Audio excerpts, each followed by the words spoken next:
श्री स्वामी समर्थ. गुढीपाडवा चैत्र शु 19 मार्च 2026 या दिवसापासून मराठी नवीन वर्षास प्रारंभ होतो. हा दिवस वर्षातील 4 मुख्य मुहूर्तपैकी एक असल्याने या दिवशी नवीन कार्यास शुभारंभ करतात. याच दिवशी श्रीराम नवरात्र व चैत्र नवरात्रास प्रारंभ होलो.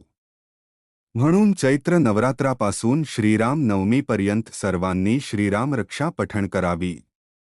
चैत्र नवरात्रीपासून चैत्र पौर्णिमेपर्यंत कुटुंबातील महिलांनी कुलस्वामिनीची सेवा म्हणून श्री दुर्गा सप्तशतीची 14/21 पारायणे करावीत.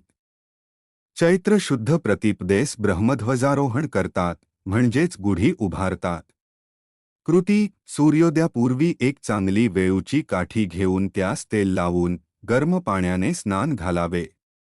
या काठीस हळदी कुंकवाचे पट्टे ओढावेत. नंतर त्याच्या निमुळत्या टोकावर केशरी रंगाचे वस्त्र घडी करून ठेवून त्याच्या समवेत कडुनिंबाचा पाला, चाफ्याच्या फुलांची माळ, साखरेचे कंकण, गाठीची माळ या गोष्टी एक सूत्राने पक्क्या बांधून त्यावर कलश सदृश एखादे पात्र उपडे झाकावे. ही गुढी आपल्या गृहप्रवेशासमोर जवळ उभी करावी व ती पक्की बांधावी. गुढीच्या खाली नैवेद्यासाठी पाट ठेवावा, रांगोळी काढावी, दाराला आंब्याच्या पानांचे तोरण बांधावे. पुढील ध्यानमंत्र गुढी उभारण्याच्या आधी म्हणावा. ब्रह्मध्वज नमस्तेस्तु सर्वाभीष्ट फलप्रदे. प्राप्तेस्मिन् संवत्सरे नित्यं मद्गृहे मंगलकुरु. अर्थ ब्रह्माचे प्रतीक असलेल्या या ध्वजास माझा नमस्कार असो. सर्व प्रकारचे फल मला मिळू दे. या वर्षामध्ये माझ्या घरामध्ये नित्य मंगल व्हावे ही प्रार्थना. हा मंत्र म्हणून झाल्यानंतर ब्रह्मध्वजाय नमः या मंत्राने गुढीची पंचोपचार पूजा श्री स्वामी समर्थ सेवा मासिकात दिल्याप्रमाणे करावी. पूजा झाल्यावर गुढी घराबाहेर उभारावी. घरातील पूजा झाल्यानंतर नवीन पंचांगावरील श्री गणेशाचे पूजन करावे. पंचांगात प्रारंभी दिलेले संवत्सर फल वाचावे. दुपारी सर्व शेतकरी सेवक्यांनी आपल्या शेतात मध्यभागी खड्डा करून त्यात सीतामातेचा नैवेद्य अर्पण करावा. चैत्र पाडव्याच्या दिवशी सर्व सेवक्यांनी वडाच्या झाडाची 3 इंच लांबीची मुळी आणावी.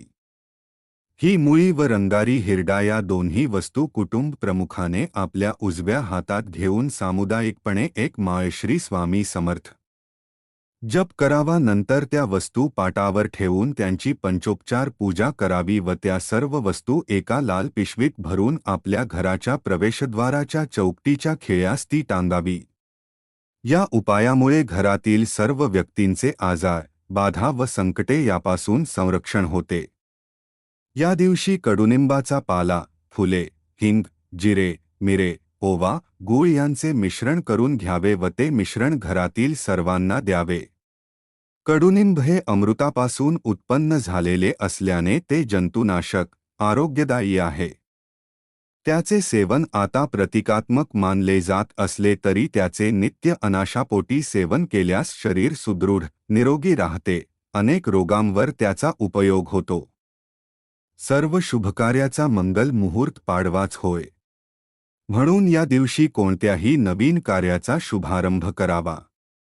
फक्त विवाह व उपनयन, मुंज यास हा मुहूर्त नाही.